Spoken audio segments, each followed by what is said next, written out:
Majo John Madden, they call me Juanito in Mexico, where I've spent a lot of time in the last couple of years, and most recently walked across the border to Matamoros just a couple weeks ago, because the border to Matamoros that's International Boulevard out there. If you follow it to the left, the Gateway Bridge into Matamoros is just 3 blocks down, and if you go about several hundred yards south on the Texas Southmost College campus where I am, you hit the Rio Grande River, and you could swim across, I guess, if you want to do. Mexico's on the other side. So it's 90% Latino here, and it's very Mexican, and I love that about it. So I want to make a comment about the Mexican character and the beautiful personality and the incredible resilience of the Latino people, Guatemalan in particular. But it started, I was sitting here talking to my buddy Tom on the phone, and that golf cart belongs to security people, and they sometimes park it there and go do some kind of rounds in that building there. So they came by me here, went around there, and as they hit that spot right there, a little wheel fell off the cart, not obviously the one that was driving the cart, but some part of their cart, and they went over there, and there's Cal, my little calico cat that I've been feeding. And I called out, and you can't always assume that people speak English, although most people do around here. But when they didn't get it, when I yelled, hey, a piece fell off of your golf cart, and they didn't respond, I said, un parte de su máquina and el piso. But what I realized was the woman, it was a man and a woman, the woman was just laughing and laughing and laughing, and I said to my friend Tom, oh, they're just laughing how funny it is. These Latinos, they're crazy. They just don't take things seriously enough. I actually love that about them. They just laugh about all kinds of stuff. Just love to laugh. But it reminded me of a much more sobering story about the Latino character and the way people process even deep grief through whatever emotional tools they have. 30 years ago, 40 years ago, something like 35 years ago, I had a Guatemalan refugee family living with me in Oak Park, a suburb of Chicago. I had a big apartment, and I did belong to a Catholic group, which even though I was clear with them I was no longer Catholic, they were the best spiritual group in town.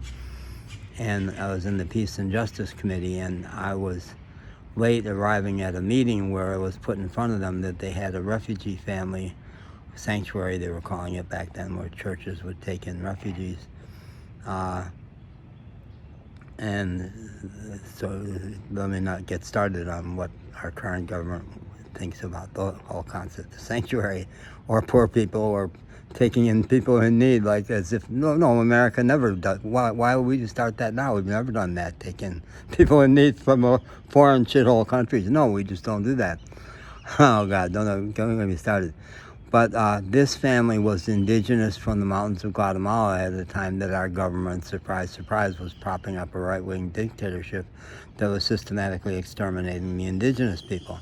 And Margarito, the father, had to run first because he was a Catholic catechist, actually teaching the indigenous people that they had human rights. So they were assassinating those people first.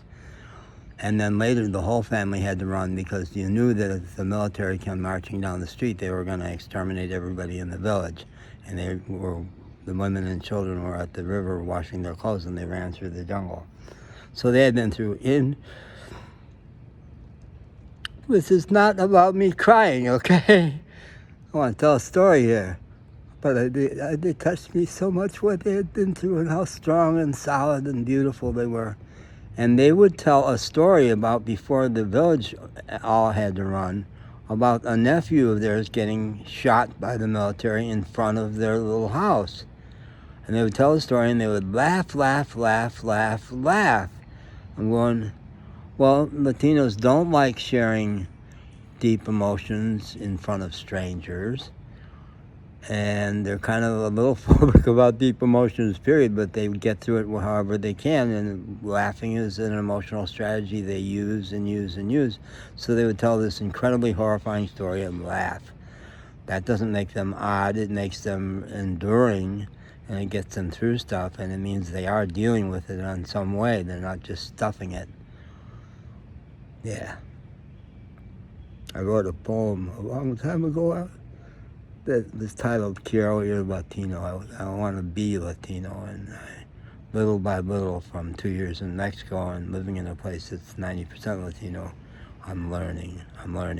And down in Playa del Carmen, they had so many expats from America and Canada. I used to rant and say, if you've lived here for a year or two and it hasn't come home to you that these people have things to teach you about how to be a better person, pack up your shit and go home. You don't even belong here. You have no right to be here. But that kind of attitude, yeah, people who stuck together and didn't even try to get to know the locals. It happens too much. There's a term called the ugly American that describes that, and other people have said wiser things than me about that. Okay, bye.